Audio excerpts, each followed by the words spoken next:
Welcome to Syntax. Welcome to a brand new episode of the Front End Happy Hour podcast. Welcome to this week's JS Party. Live from Shipshape Studios, this is Whiskey, Web, and Whatnot, with your hosts, Robbie the Wagner and me, Charles William Carpenter III. That's right, Charles. We drink whiskey and talk about web development. I mean, it's all in the name. It's not that deep. This is Whiskey, Web, and Whatnot. Do not adjust your set. Whiskey, Web, and Whatnot is brought to you by...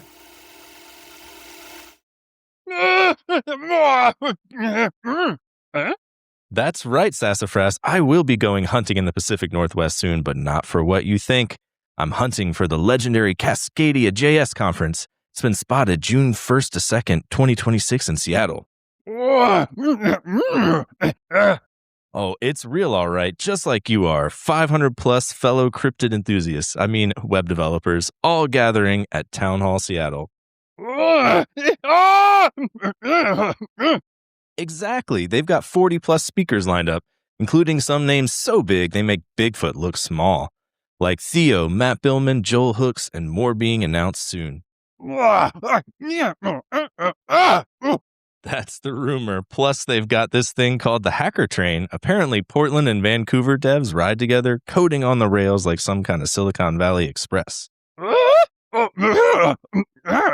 Yeah, that's why they have karaoke afterward, to distract everyone from the deployment disasters. Nothing says I love JavaScript like belting out 80s power ballads with 200 of your closest internet friends. Too late. Gotta get that early bird ticket if you want that special pricing and swag. Definitely. If you want to check out more, go to cascadiajs.com, grab your tickets, and use code WHISKEY for $50 off your ticket. Yeah, come see us in person. We're the MCs. We'll be doing a live podcast, hanging out. Hope to see you there.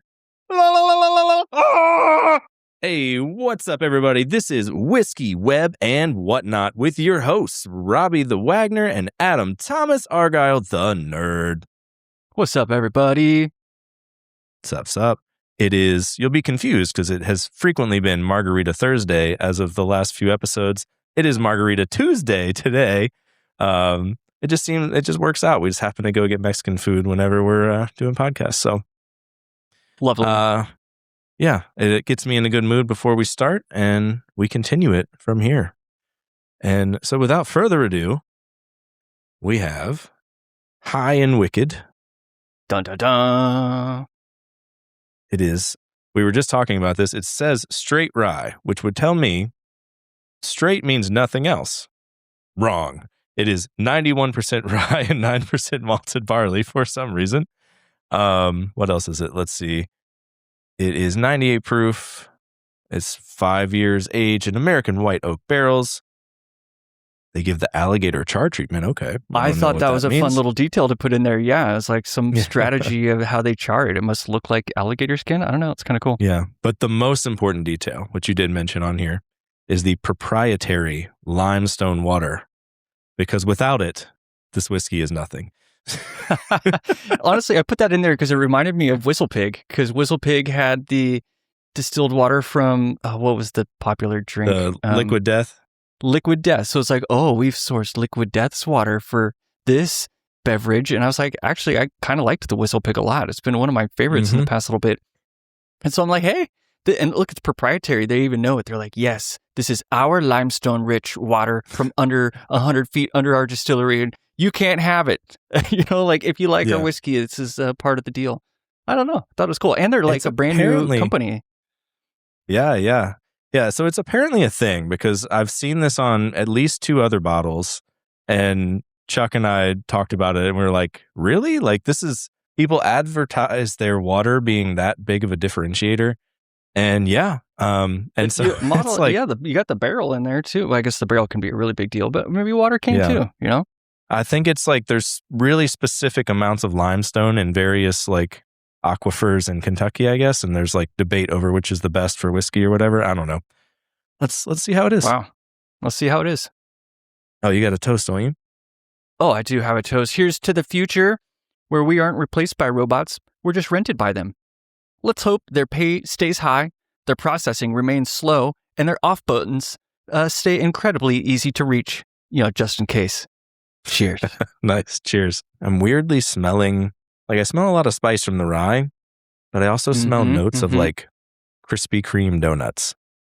Oh, I love, those are good donuts. Yeah. Ooh, the trailing off flavor is very Krispy Kreme. Well, maybe like a little bit of a maple bar in there. Yeah, maybe that's it. Maybe it's not raw sugar. It's like mapley. Let's see. Mapley, yeah.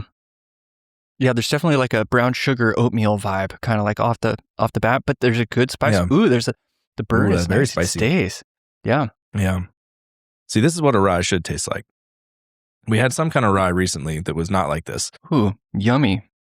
Oh, this is very good. Dude, I'm super happy. Yeah, this is very similar. I'm not tasting them at the same time, so I can't say for sure. But I feel like this is giving me vibes of Sagamore. Like, we love Sagamore. It's pretty spicy. It feels like a classic rye. This one has a lot of the same notes, I guess. I don't remember what my descriptors were for it, but yeah, I'm pleased. This is pretty good for a new distillery too. Like, good work. Yeah, they must be the water. 2019. Yeah, it must be the water. They also apparently worked at like the big, huge distributor that does Jack Daniels, and they're like, we're going to go make our own distillery. Oh, and then, then Trump shows up and he's like, tariffs. And then Canada's like, we're not buying anything from you guys anymore, especially your booze. And then all of a sudden these new distilleries are like, no. Yeah. That was just something I learned this week. I'm just going to throw. Yeah, it is kind of bleak. Well, there's a lot of things. Kevin Powell told us about that because he was like, there's at least like 2 rows for American whiskey. We're known for whiskey. Like, we make whiskey here, but like, yeah, they just don't. They're like, nope, empty. Not even going to replace them with anything. Just empty rows in the liquor store. I mean, it's kind of a good stand, but it sucks for lots of people. Yeah, I'm guessing Trump doesn't have a lot of whiskey stock, so he doesn't care. But yeah. What does he have stock in? Tariffs? Does he? I don't know. Anyway. I don't know. I think it's a completely different game that I don't understand. I definitely don't understand it. Yep. It seems, I'm like, it kind of feels like they're just distracting us. Everything just seems so unreal. Yeah. And then, anyway, it gets depressing really fast. So let's talk about something not depressing, like AI. Let's do that. Wait. Let's ignore it all. Oh, yeah. But dude, you set up OpenClaw, which I love how close it is to OpenClaw Hammer. Like, claw hammer is how I play banjo. Anyway, I thought that was a joke just for me and my banjo homies. But yeah, you set up OpenClaw, which has Pi inside. And how much did you interface with Pi? And tell me about the setup of this. None. So for anyone that hasn't been on the internet in the past week or two, Claudebot became Moltbot, became OpenClaw. I don't know why they had to rename it a third time. Like, I know they had to do the first rename because like Anthropic. Well, it does, but yeah, Anthropic was like, hey, that's got Claude in the name. You guys can't do that. So it's the claw, though. Yeah, the claw. Yeah, I know, but so yeah, they renamed it. It's basically, I don't know everything about it, but it's like, you install this package. It's like has some guardrails for running your own agent-y thing, and it can like build its own skills. There's a skills marketplace as well. Stuff like that. About Pi right now. Yeah. Yeah. So I don't know. I don't know anything about Pi. But you just described Pi. So they just rebranded, like added some stuff on top. Yeah, maybe this is again about the harnesses. I haven't looked that much into what OpenClaw is doing. I read more about what Pi is, and Pi is the built-in agent on the device that self-makes everything. It has 4 basic functions, and with those 4 functions, it's able to create anything it wants. Because then it owns the skill and owns where it came from, and so instead of like going and getting a skill off the shelf, which is just kind of going shopping and buying a microwave or whatever. This builds the microwave, and that way when the house needs to change how the microwave works, they know how it works, and they have full access to everything about it. So it's like a very zero dependency, highly capable, minimal, and powerful new agent. Some people are calling it, if we were waiting for the next leap this year for the next model, Pi is the next leap for the models. So I was hoping we capped out, to be honest, but I guess I'm like not sad that there's a new one. I'm like, okay, I'll play. I think the magic for this one, why it's taken off so much, well, a few things. One, you can run everything yourself. So like you could use your own I saw someone was like, oh, you can get the new, and we'll talk about this more later, but the new like Kimi K2.5 or whatever, you can run that locally without spending any money on any tokens, sending to like OpenAI or whatever. And like you can run OpenClaw just free, basically. So when I get my Mac Mini in a day or two, nice. I'm going to be working on some of that and like, fleshing this out further. But for now, for anyone who just wants to play with it, there's at least 4 or 5 things where there's a one-click deploy. So I picked Railway, and you just go deploy it and it like sets it up. The hard part, it doesn't tell you what you do after that. So you're trying to like connect to it and it's like disconnected, error like 1008 or something. And I'm like, helpful. And then you have to look through the GitHub issues of the like template for Railway. And I found some comments from B. Dougie. Shout out to B. Dougie. B. Dougie. He was like, hey, yeah, this doesn't work. Here's all this stuff you have to do. And then he was like speculating something else. And some guy came in and was like, oh, yeah, you got to like SSH into your Railway machine, like run OpenClaw, approve this device or whatever, basically. So because they actually try to have smart guardrails to not just have it like, hey, everyone can talk to it and like, because that'd be bad. But yeah, gotcha. So I think your the magic... OpenClaw is sandboxed in the cloud in a VM. Cool. That was going to be my first attempt. Okay, so sweet. Yeah. So I think like the magic though, why people are enjoying it so much is once it's set up, it's just like you hook it up to Telegram or Discord or anything you can chat with, and you just chat with it. And it's very like good at doing stuff. You're like, hey, could you do this? And it's like, yeah. Then it'll like figure out how to do it. And then it's like, cool, I've saved all this to like, my internal skills /whatever.md. And we're good. Anytime you ask me for this again, I'll do it. I'm like, dope. Like I didn't have to go to anywhere to like figure out what skills exist or do any work. I just kind of described what I wanted. And instead of you telling me I'm absolutely right and like doing all this bullshit and not coding anything, you did real work and it works. And that's refreshing. And so everyone is like having a ton of fun, probably just chatting with these things like, oh, what can I do now? Like I want to build a new thing, and it just does it. It's never like, nope, can't do it. So I've been pleased so far. That's an interesting point. So yeah, I've been interfacing with your Claude bot, or OpenClaw. Sorry, Claude, for my offensive reference. So 2 weeks ago. Wow, you guys going to become a sponsor, Anthropic. Hey, and I'll start saying the right thing. How about that? Just kidding. No, Manamana won't sponsor this podcast. And maybe one day.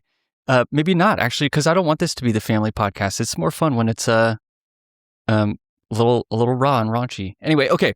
I don't think we're that bad, but whatever. It's like when I'm interfacing with it, it feels like a Google Assistant, like early Google Assistant times when it was on my phone, except now it has a lot more capabilities, whereas like you would run into the edges of Google Assistant really fast, just like you do with the Google Home or an Alexa or something like that. And ours are kind of getting worse, but apparently they're the best one. We don't have we're at Google Home. Anyway, whatever. Interfacing with this feels like it's less fettered. You don't have as many guardrails. Things are whatever you want it to do. So you can kind of give it keys to the things you want it to have keys to. And you feel like you own it more. And the fact that you have it in a VM is cool. You can shut it down. You're going to have a Mac Mini version of it soon too. So I definitely see the appeal. Yeah, go ahead. You can back it up. So it has a very easy export. Like if you want to move it elsewhere, you can back up all the skills you made and stuff and be like, you live here now. So it's super compelling. That's why I was like, I don't care about which one of these I pick. Railway has the sexiest website. So we're going with Railway. And like, yeah, good choice. No lock-in because I can just go export, like put it wherever. So I think that's compelling too. Like you're owning all of your own stuff. It's super easy to move it around, super easy to chat with. You can do literally anything you want. Like we're setting up all the podcast stuff for it. I'm like, hey, make some art. Like I was making this podcast toolkit, which I don't know if we talked about on the show. I guess we did. I think we did a little bit, but yeah. Yeah. But yeah, so I've spent a bunch of time like prompting into that. And then I'm like, this is useless. Delete. Like we can do it all with OpenClaw now. Look at how fast you failed. Isn't that so nice? Thank you, AI. You helped me fail fast. Yeah. Yeah. So, I mean, it's magical so far. It's just like any other AI. It's like, take it with a grain of salt. It's not going to solve every problem or do everything right, but it feels nicer than other things thus far. Yep. My goal is to run Pi. I want to know what this model does. I want to get more familiar. So that's kind of my quest this week. I've assigned to myself. I assigned it to myself a couple days ago, but I just put out a new article on customizing the select element that's been consuming my barely available free time in the evenings. Mhm. But next I'll be tackling Pi, and I'm really interested to see kind of how is that different? Because it still feels a lot like I'm in the family of Claude or any of these other agents. Oh, speaking of like any of these other agents and how we're just saturated with like smart brains around us all the time, how about OpenAI coming out a little too late with a little too whack of a product? Codex app. You're like, oh, that's so nice. I've been trying 20 or 25 open source versions of this for weeks now. And yours is, I guess, Can I prettier, admit but something? ooh, dude, do it. Yeah. I don't know what Codex is at all.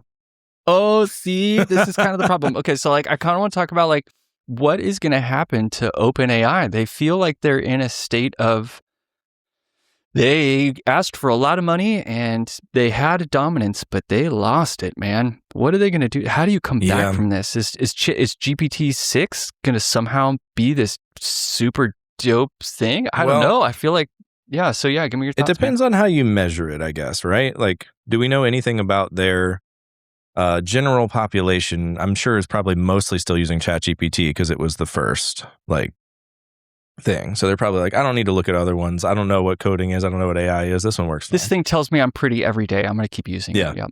Yeah. So I think they're probably going to do fine. They're not going to go away. But for the technical community, I think they burned a lot of goodwill. Everyone wants them to fail because they suck. And like Anthropic was the underdog came in, their stuff ended up being better all of a sudden. And we were like, oh yeah, I'm here for this. Now Anthropic is out of like getting being a dev, yeah.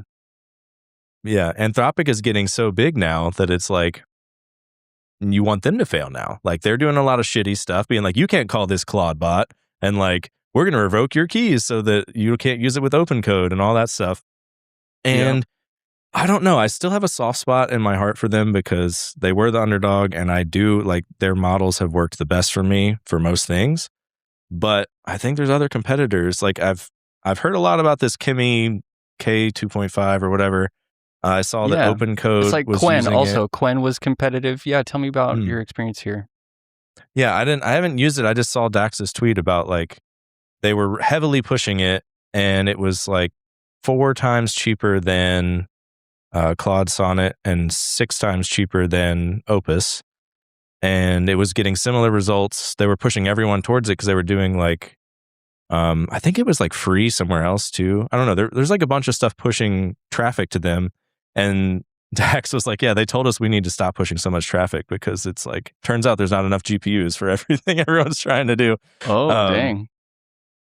Yeah. So I'm not sure if it's there yet, but like if that one's comparable to Claude, and then like if Pi is the new thing and it's like a simpler set of things and it can build all its own skills, like maybe we're hitting other models that are going to, edge out Claude's dominance, but we'll see.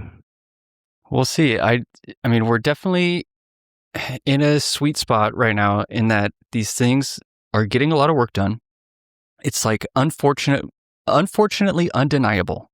These things are changing the way I work. They are getting tasks done that I would normally do. So that's uncool. However, the sweet spot is it's getting a lot of stuff done. And honestly, it's kind of cheap in comparison for what it's doing. So the $20, you're even at the $100. Some people. I want to upgrade max. To the 200. Honestly, like, yeah, dude, it's wild. So good. It's so good. So the bummer is like it's doing a good job and it's currently cheap. I assume it's going to get more expensive later. But it's also like I'm not doing less, dude. And that's the thing about ClaudeBot too. Is it's like it's not. You're not going to magically do less in your life because you have a ClaudeBot. It's only going to be more demanding. The crap out of you. It's going to be more demanding. Yeah. So I'm feeling very demanded these days. However, I'm getting a lot done.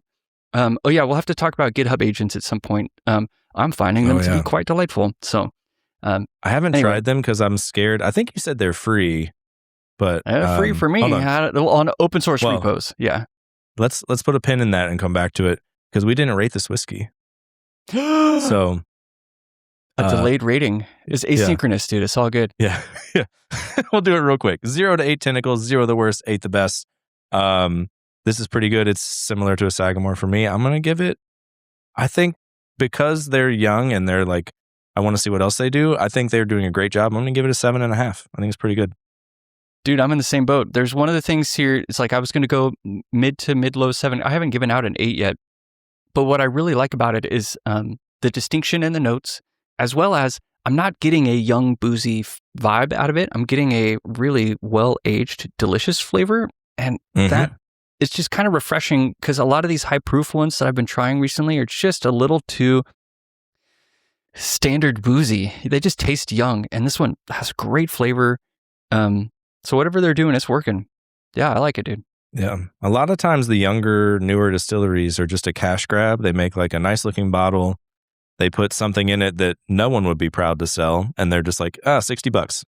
And it works for some of them, I guess. But I think it takes a lot of discipline to not do that. And it seems like they've done the correct thing here and made good stuff. So kudos to them. That's in my research also. The research said that they're, let's see, how do I word this? Given that they're new, they are striving for a high quality thing. And it shows in the way that they're controlling everything very specifically. They want to have something recreatable. So anyway, that's in their kind of charter, is that they aren't trying to, and there's no mixing here. So there's no swapping into other barrels. There's no blends. They're not import. So that's apparently a really big thing. If you're trying to say like you're from Kentucky, is that you're from Kentucky. However, you just took everybody's bottom barrel junky stuff and put it in a bottle with a nice label. And this one does not taste like that. A lot of them do that. Yeah. There's a really yummy cherry vibe at the end right now. Yeah. Oh, there's even a redness in the bottle if you tilt it in the right way. Yeah. Yeah. Okay, definitely anyway, Dr. Pepper notes. Oh, Dr. Pepper vibe. Nice. Man, I love DP. Have you ever put a lime in a Dr. Pepper? Mm-mm. Dude, it's so I have in a Diet Coke. It's like instant vanilla dominance. Somehow the lime, you drop it in there and all the vanilla and the Dr. Pepper comes out and it's so good. Anyway. I'll have to try that. All right, so back to GitHub agents. I have not used them. It just showed up as a tab. And I was like, huh. It just showed up. I didn't even know what the hell it was. Yeah. Yeah, usually when stuff is going to show up, you get that thing in like your little like notification thing. It says, oh, new stuff coming. You turn it on. You go, ooh, I don't like that. It's usually how it goes. But this one, I was like, that is so compelling. I just come in and I go, huh, look at this issue. It tells me this thing. All right, just put it over there and be like, work on this. If it doesn't work, nothing lost. Might as well give it a try. Yep, 100%. Yeah, I've been getting those emails from Microsoft every month. They're like, your GitHub Copilot's renewed. I'm like, you renewed? I haven't used it. I'm like, who cares? Why did you even do that? I'm like, that's really weird. And then all of a sudden, I'm in a GitHub repo, and I'm like, Agents tab. Okay, I spin it up, and I'm like, oh, Copilot. That's Opus. Free Opus? I just like immediately was like, grab it all, grab it. I was like, it's like I was in a candy store and I'm like, how many of these can I spin up at once? Okay, I haven't even hit the max yet. Let's keep ripping. Man, the wildest part for me was like the next morning after I like had them, I had them do work that's been in the backlog of open props for 2 years. I had them do work that's on gradient.style. It's been chilling in the issues for over a year. Dude, in the morning I woke up. Did it do well? It did well. It has a harness set up where you ask it something basic and Copilot goes and orchestrates all sorts of additional things on top. So you're not just getting straight access to Opus, which is actually kind of good in this way. Like they're doing a really good job, like integrating it with GitHub. Everything they know about your actions and everything they know about what's going to happen is all there. So it's almost like this extra good layer on top of Opus. They let Opus do the things that you would have normally had Opus do by hand, but they're there in an orchestration strategy. It's actually a legit play. But the cool thing that really struck me was I was making French press in the morning, 10 minutes or something like that. And as the water got done boiling, I poured in. I opened up GitHub Mobile. I go to the repo because I had a couple of agents doing stuff overnight. I go to check to see what they're doing. I hit new agent on GitHub Mobile. So this is even just like it's not even just a desktop thing. And their native app, the GitHub is do it from the beach. Really good. Dude, so yeah, I'm sitting there making like coffee and I'm going to spin up a new agent. I hit the voice button on my phone. I speak. I hit go. And then I hit plus again because I had 2 ideas. I speak. I hit go. Dude, before my French press was done, I had PRs that I reviewed the code. approved them, merged it, and was done. And then I'm like sipping coffee and I'm like, I've done work already. What the heck, dude? This is crazy. Nice. I was like, how much are they going to charge me for this? This feels expensive. Yeah. So is it one of those things that's supposed to be free for open source, or is it like, I don't know. I've been afraid to use it because I have a like unlimited Copilot associated with my GitHub because of work. And I don't want it to like run all of that through IBM's like Copilot stuff. Be like, yeah, this guy is working on, this random thing that he just spun up like 50 agents. I don't know. I've been scared to do it because I don't know how that works. It's very opaque to me how does Copilot decide what my account is, like what repo I'm in and what if I should be using a work one or not. It just seems to give you like unlimited everywhere. And I'm like, that's probably bad. Like there's probably something in like somewhere in your work agreements that's like you can't do that. So I'm been scared. I haven't tried it. Yeah, speaking of that must be bad. The feeling or the amount of ways you can describe your AI usage and its overlap with drugs is crazy. So that can't be good. I mean, it's like it is a drug. It's just like I don't like that about it. Like I need to settle with that somehow. Like is it like banjo? Like I really like banjo. Maybe if I'm describing banjo, it's somehow like a drug, but it's never going to come back to get me, or like somehow this AI stuff might, and I just don't know where the future, all I know is it's like what it's doing is kind of miraculous at the moment. And yeah, it's going to be like, watch this. Yeah. It's going to be like if you were, you're really into banjo and you're playing and you break a string and all of a sudden they're like, ooh, banjo strings. Those are $10,000 a piece now. Like that's how they get you. I feel like AI is just, it's a utopia until it costs a lot of money one day. And then everyone's like, oh God, I can't live without it. So that's the drug lord scenario. Here, have a couple of these. They'll make you feel better. Yeah, they're free. Don't worry about it. Yeah. And you're addicted now? You really liked it, didn't you? Oh yeah. Well, this is where I tell you the price and it sucks. Yep. Yeah. I think it's definitely that. And I don't know. I mean, I think everyone's going to have a bad time at some point, but I mean, I guess companies paying for it, assuming they still want to employ us, will be like, oh, it's $2,000 a month per dev. Fine. Because it's still cheaper than buying or paying like, a bunch of devs to hand code stuff. And I think that's talking about that already. Honestly. Yeah. Like it's a win for the AI companies because they make big piles of money overnight.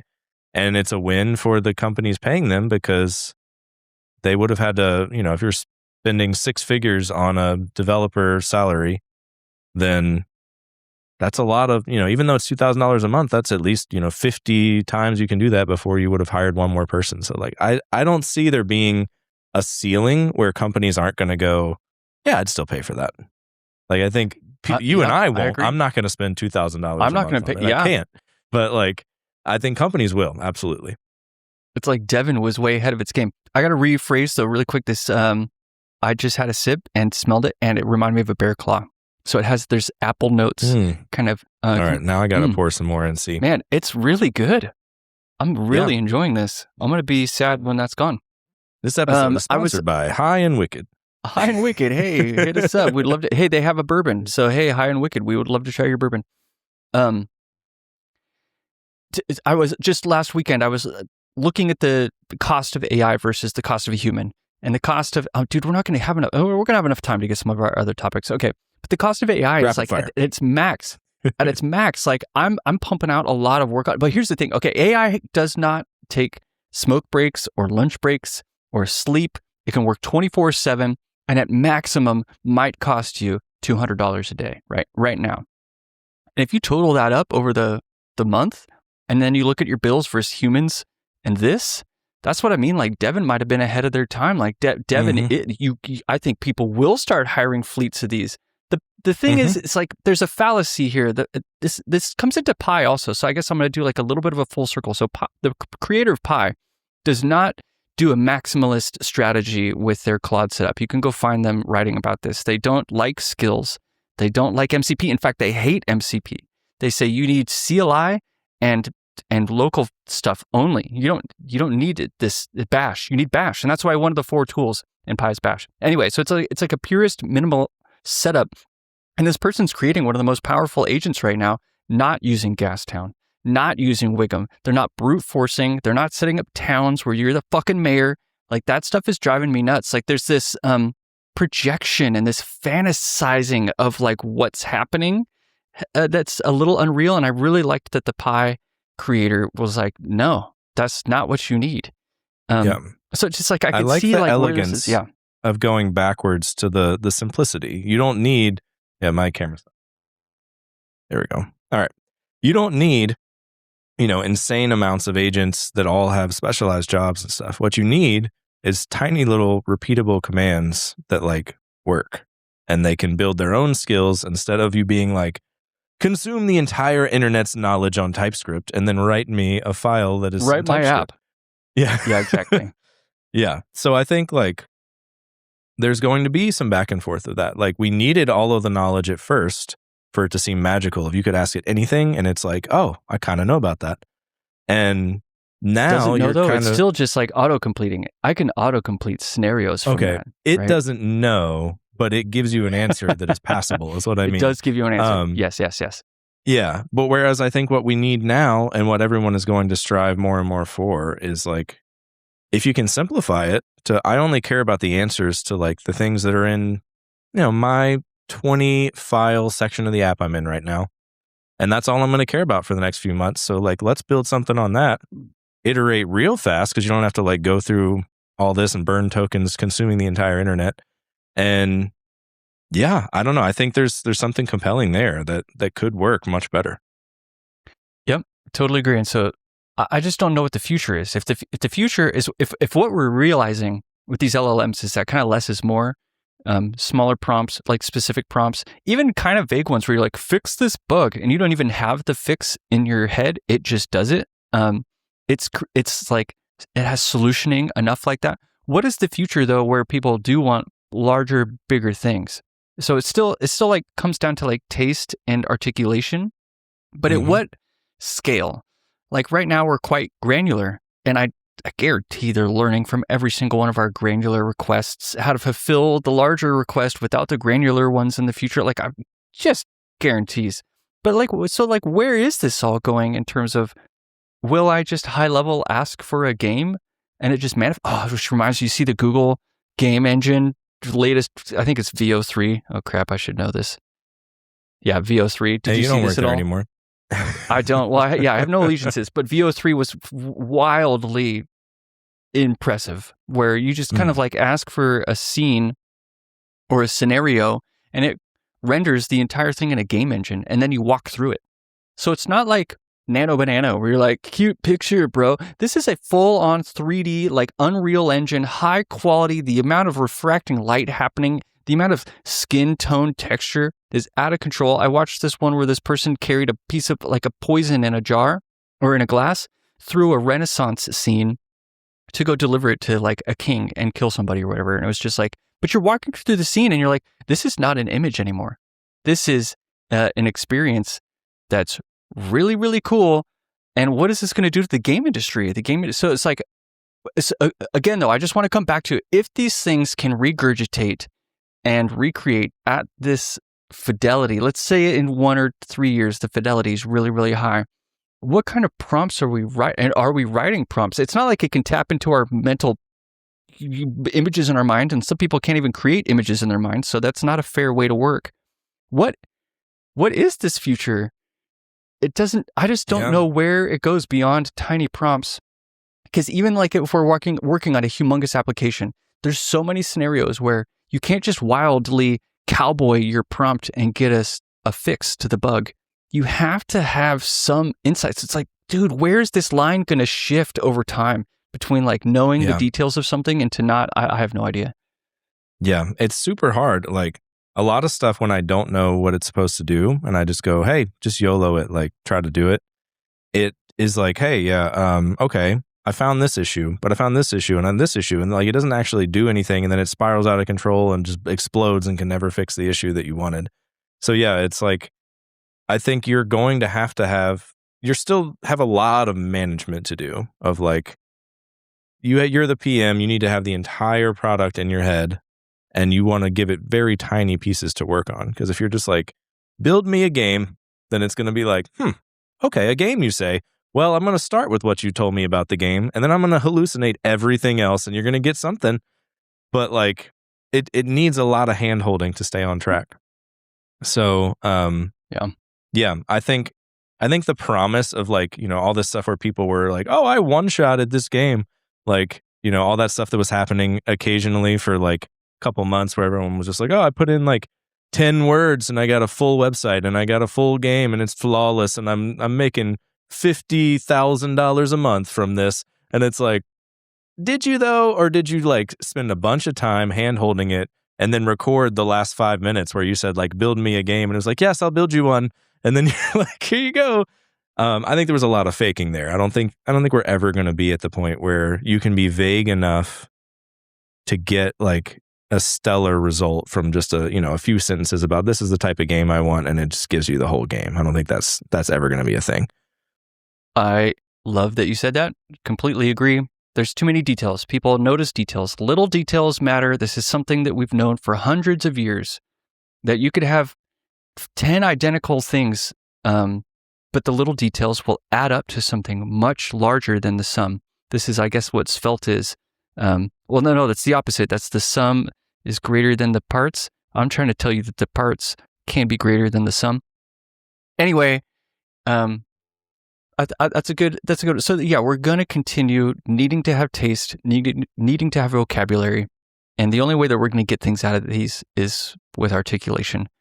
I want to bring up a thing. It's weird. I have never. So Theo, hi. I have met you and I've watched, I don't know, quite a few of your videos, but I've never like loved them. But I've watched 2 in the past like few weeks, and I'm like, dude, this is awesome. One of them I talked about last week about like their minimal setup for using Claude and just how to handle LLMs. Again, he's on the show going, they're just autocomplete bots, dorks. Quit calling them smart. They don't know the answer to anything. All they do is regurgitate the next word. You have to treat them that way or else you're not going to use them right. And this week, he's doing a thing which I empathize, which we talked about earlier, which is I'm not doing less work now, I'm doing more work. This is a problem. Mm-hmm. I'm in my terminal. I have more terminal tabs open with more shit going on than I've ever had in my whole life. And I'm trying to make coffee, and I'm making agents do work while I do coffee. I'm like, come on, this is not healthy. I'm not in a new healthy scenario with this, Yeah, I think a good analogy is like, think back to you're an accountant, right? And there's no calculators. There's no nothing. There's no computers, like way back in the day, right? You're trying to do someone's taxes. You're like, bro, it's going to take me like a week to come up, find all your receipts, hand calculate everything, whatever. Yeah. And then all of a sudden they're like, hey, here's Microsoft Excel. And you're like, uh-oh, I can do this way faster. Now they're going to want me to do 25 of these per day. And then they're like, oh, wait, now Microsoft Excel has Copilot. I and see like what you're doing, AI you stuff. Sneaky bastard. Yep. So it's like, that's what's happening now is it's like, they don't expect us to, sit back and let the agents do the work and never do any code and it's a utopia. They're like, no, now that it's coding for you, you should be able to come up with 10 thoughts about 10 things you could be working on today and have 10 agents doing it for you and like manage all of them. Instead of just working on the one task you would have worked on by hand and been blissfully just doing coding work and like building things and like la da da. Yeah, it's so different. Super different. Yep. I liked that Theo at the end of his rant was like, we have to solve this. And I just don't know what the solve is. Like I've been trying so many different UIs for managing agents, from Conductor to Vibe Kanban to GitHub agents. I don't stop. All I do is keep trying more. None of them put me at ease. None of them make me feel like I'm not overstriving my work.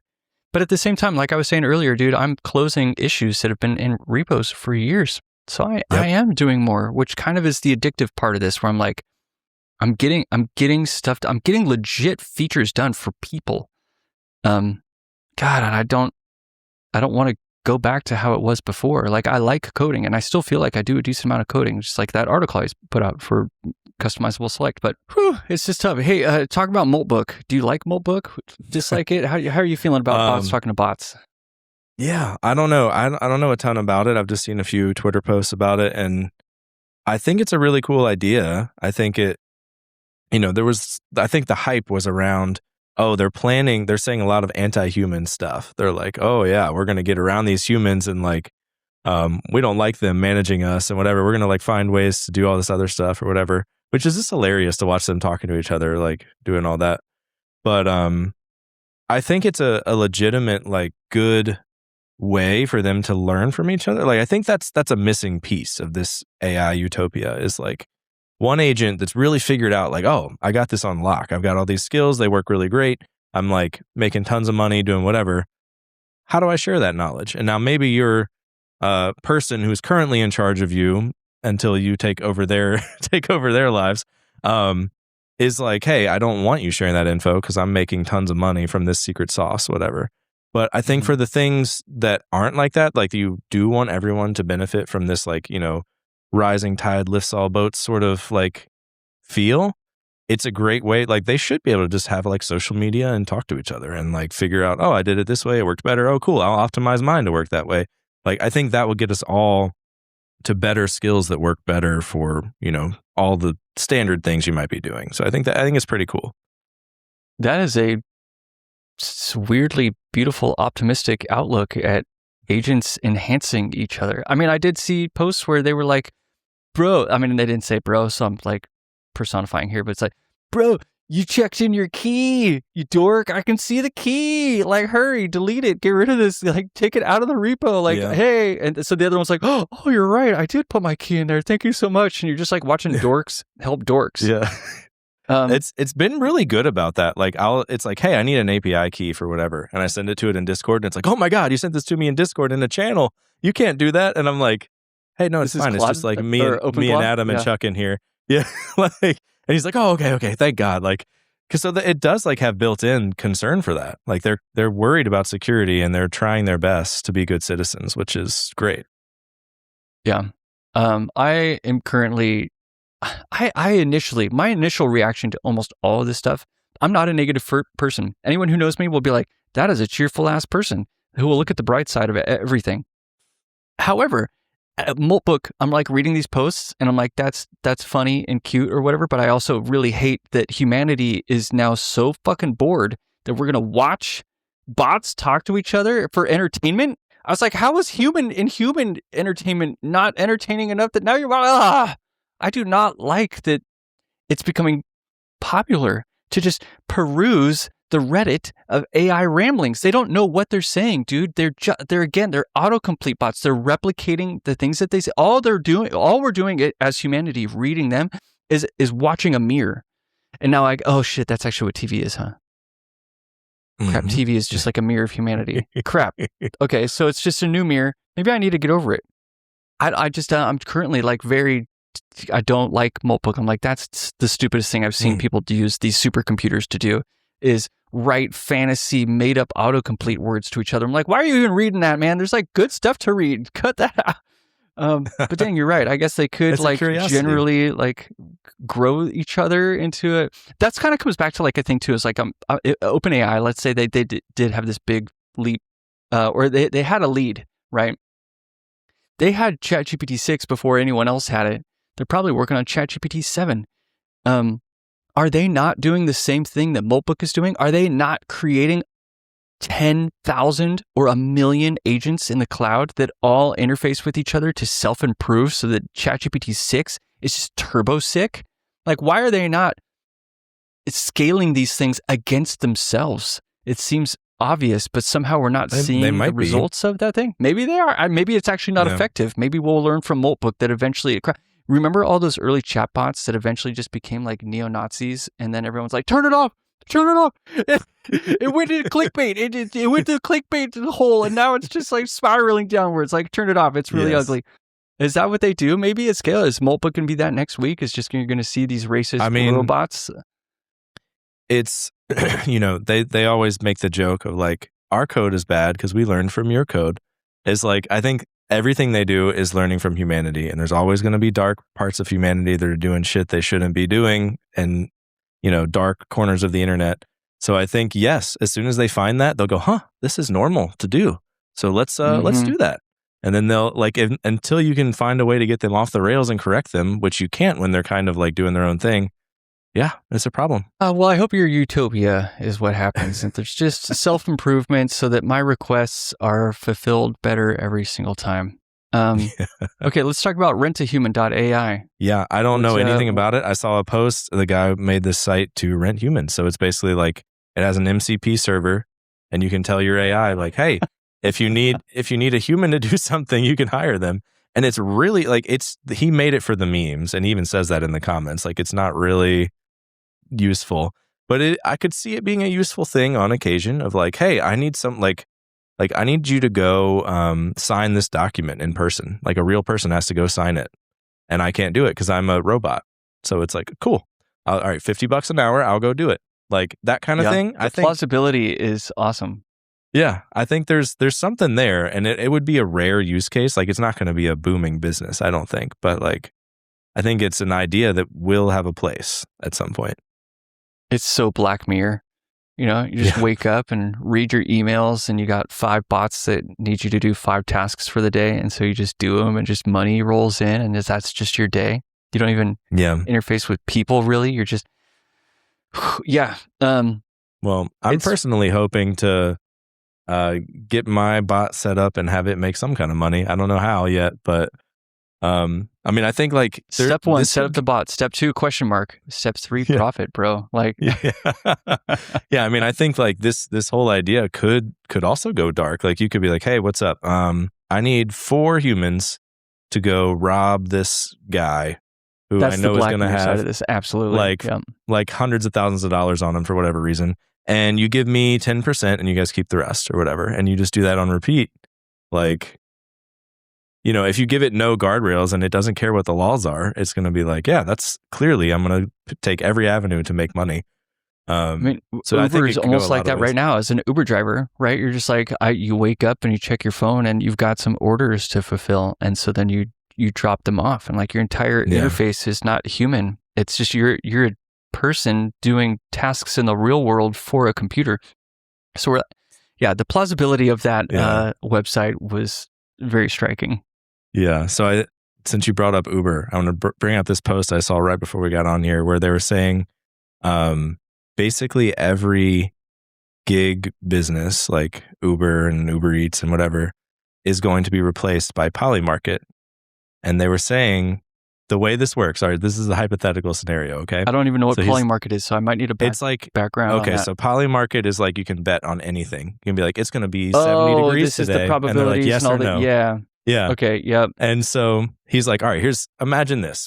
I'm like, hey, I'm going to bet $15 that 4 Kiwis will not show up on my doorstep. And it's like, all right, well, all you got to do is go get 4 Kiwis, and right before you drop them off, bet yes, and you get $15. So it's like, Uber's dead. You can just do that and just be like, anything you want delivered is like done. Like, I think that's a really interesting argument and could be plausible as well. And so I have 2 immediate comments. One is there's a South Park episode where they're betting on Kyle's mom freaking out about politics, and I can't remember exactly. Anyway, but the whole episode has this undertone of people opening their phones and like betting, is she going to do it? She's going to do it. Is she going to do it? She's not going to do it. I got money. She's not going to do it. So like everybody's, and then the kids go to school and everybody's betting on everything. Dude, he's totally going to do that thing at lunch. Anyway, the probability market stuff is pretty wild. So there's like that aspect of it. It's like South Park's kind of already commented on it. You kind of like know it's going somewhere. Oh crap! What was the second idea? Was that? I don't know. Must not have been that important. We'll never know. We'll never know. It definitely is a little troublesome, though, that it's so easy to kind of toss your money at things and to see if they happen or not. I don't know. Well, this is how people are making a ton of money with OpenClaw right now, is the Polymarket stuff. Like, I didn't read fully into it, but I think it amounts to the bot is really fast compared to a human. So like if there's a thing where the probability is like rapidly shifting the other way, it can like buy the other one before everyone else can or something. And then it makes little bits of money. And so like they do that times millions of bets and you've got tons of money. So okay, I remember where I was going with the second point was meme coins. Do you know what a meme coin is? Sure do. Owner of many. Okay, you're owner of many. So yeah, the Gastown person was contacted like, hey, your Gastown meme coin has made a bunch of money on this website over here. You're entitled to the money because you created the concept of Gastown. Sign in, connect a Bitcoin wallet, and we'll dump money into your pocket. And nothing suspicious there? Did he do it? Nothing suspicious at all. He did it. So he did it, and then he got money, and it was flowing. Wait, he really did? And well, I don't know, dude. This is where it gets this fucking internet. I don't know. You know, he just could write whatever he wants on a blog post. But anyway, you could take your wildly cool trending topic and go monetize it somehow. It's the point of this particular website. Is like, hey, if something is becoming that, like Ralph Wiggum was on there, other concepts are on there. I'm forgetting the name of it, but this is I know fine. what you're talking about. There's like a thing just for meme coins, and it's just for meme coins. They'll be popular for like a day, and I forget what it's called. But that's literally what you're betting on. You're betting on popularity. So you're talking about these probability systems, and this one is you betting on how. So 6-7. If you were like early on 6-7, and you bought meme coins of 6-7 really cheap, and all of a sudden 6-7 super popular. Now you go sell your 6-7 coin, and you made money for 7, 8, doing 9. What? I don't know. Yeah, you're like, so you're like day trading with complete. Dude, it's just so unreal. But then the thing is, just like when Bitcoin came out, and you're like, what is money? You're like, fiat versus currency, bro. And you're like, oh crap, that's actually kind of true. I don't hold any gold. I just have numbers and bank accounts. Oh crap, that's really weird. It's all fake. We're looking at this stock market is the same thing. So it's like, I'm over here reading about this stuff going, oh crap, what's the difference between the stock market and a meme coin? I don't know. Not much. And I really dislike there's that billionaires propping up one and not the other. That's the difference. Yeah, one is indie and one is owned by corporate overlords. So yeah, but that almost makes it feel like you should go invest in meme coins. But I don't think that's true. This is still not just a gambling market. It's all gambling. All of it is gambling, and that drives me nuts. The stock market for sure is like I don't know if I mentioned this to you. I know I've mentioned it on the podcast where I'm like so upset that a stock will be like, okay, we expected to grow our revenue by 10%, right? So we grew our revenue by 75%, actually. Blew it out of the water. Stock goes down. Like, what? Like, it's like, it makes no sense. Like, it's complete luck. There is nothing backing anything. Or the insiders have already traded that outcome and it was already inflated. I don't know. But like, oh man, it's fake. I got a good segue. A good segue to Malleable software. So from the stock market to Malleable software. The stock market right now is having crashes in SaaS products because investors of software as a service are going, the future is not software as a service anymore. It's AI building the tool you need on the fly. It's personal software and malleable software. So SaaS products are tanking. And I'm even tempted to sell because I'm like looking at their reasoning and I'm like, that's actually pretty sound reasoning. I haven't downloaded a new app months.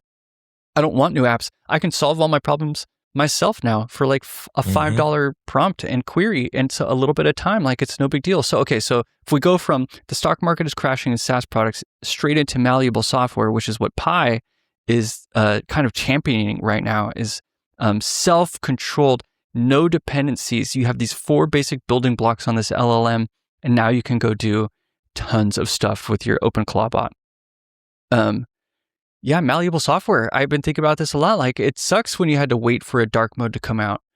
Malleable software says, ask for dark mode. And there it is. You just wait. This is done. That feels like the future. So I'm looking at every SaaS product right now going, I hope you're shaking in your boots. I'm a developer and it's writing code. I'm shaking in my boots. You should be shaking your boots. The tax accountant should be shaking in their boots because people are asking ChatGPT to do their taxes now. Like, where? It's just so overwhelming. So malleable software is interesting. I'm compelled by it, but I also don't like the displacement that's happening. And so many of these things are hard to balance in my mind. Well, I think the software as a service thing just needs to be augmented by AI. Like I just saw a thing on the what's it called? JS Weekly or whatever, the like email newsletter. They were sponsored by some company I forget, it was like maybe called Meticulous. And their whole thing is like, hey, we watch every interaction that you do while you're developing your application. Every time somebody goes and clicks something or fills in a form or whatever during development, we write a test for it. And so like you never have to write tests or do anything because, where this would fall down is for the guy who writes the code, never spins it up and pushes it to production, like, which happens more than you would think. Then it would never have a test for it. But like, yeah, so their whole thing is like, we're using, we're observing what you're doing. We're using AI. We're using a mix of like visual regression testing and some of that, and like, putting all the tools together, putting AI on top of it to like augment everything is like you just need that level up for your SaaS product, and you need it to be affordable, like more compelling than paying AI to do it all the time for you.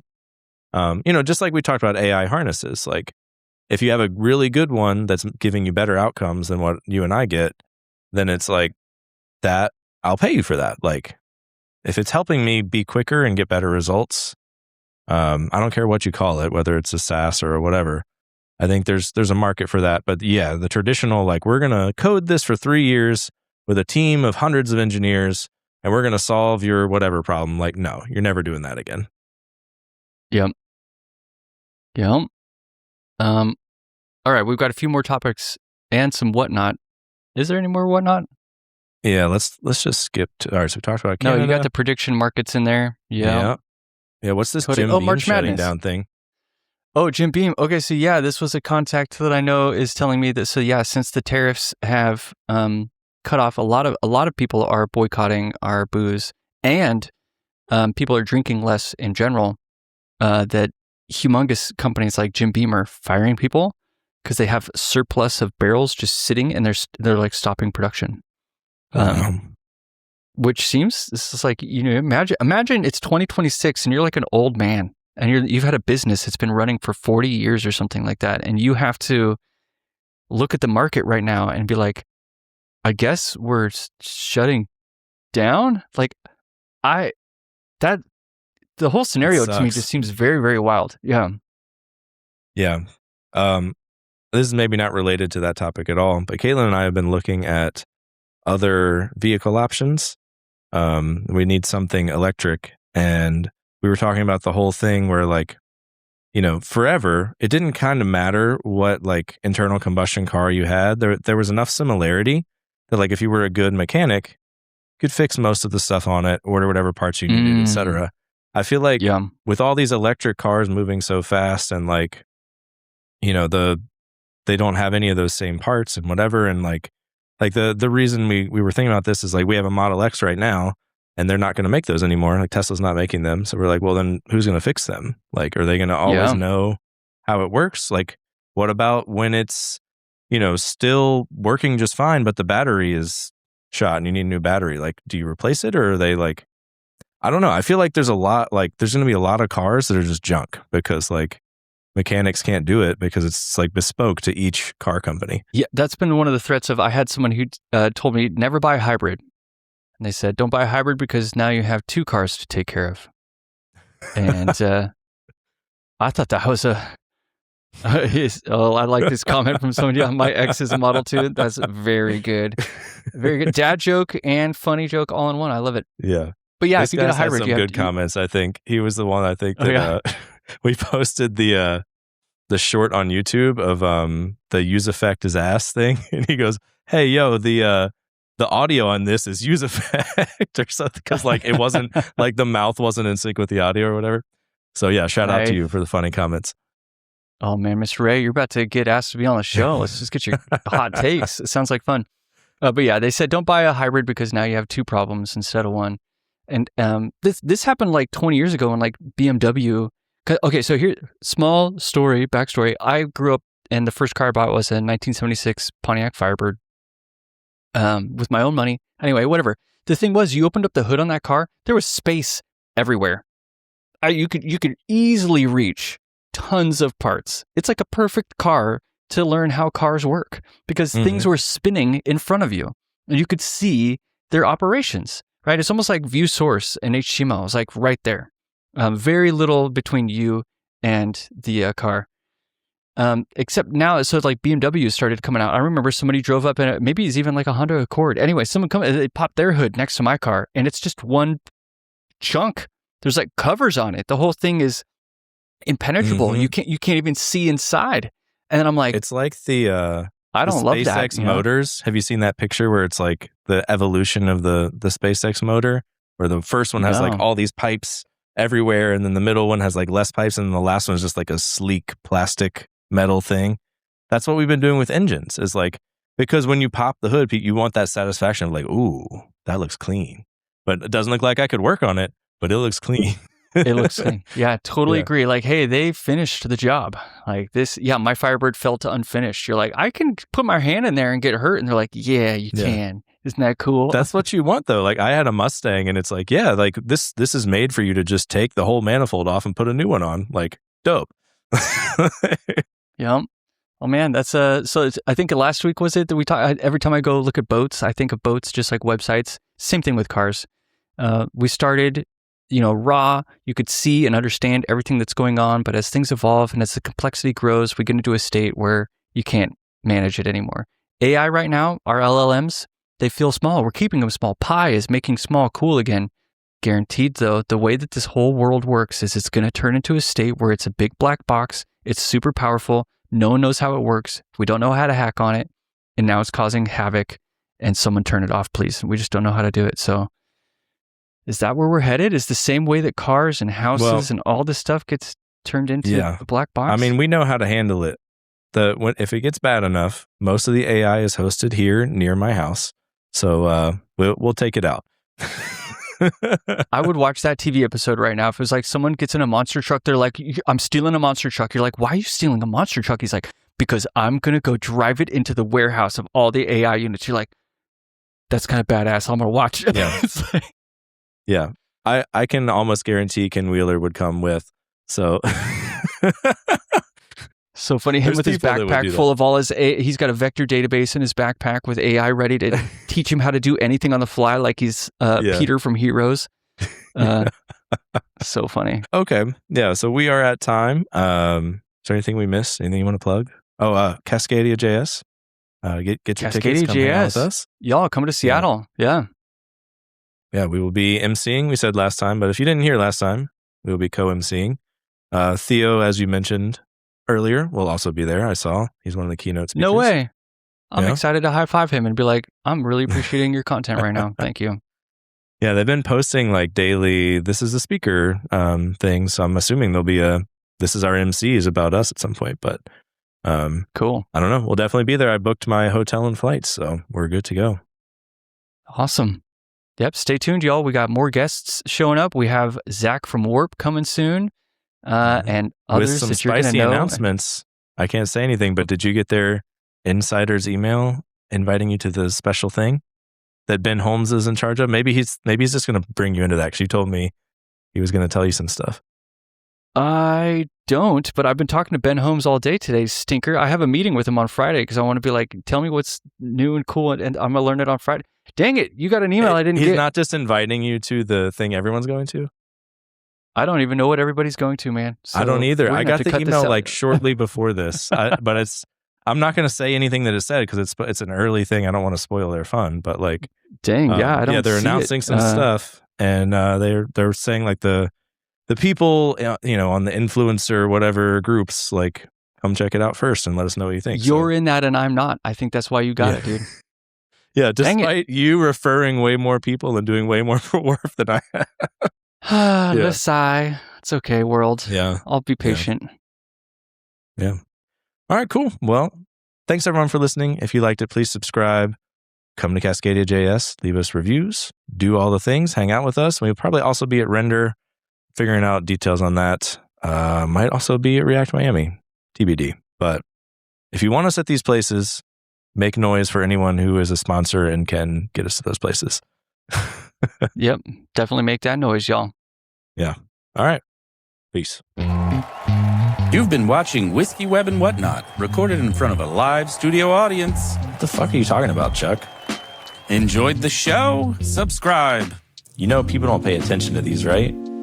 Head to whiskey.fun for merch and to join our Discord server. I'm serious. It's like 2% of people who actually click these links. And don't forget to leave us a 5-star review and tell your friends about the show. All right, dude, I'm out of here. Still got it.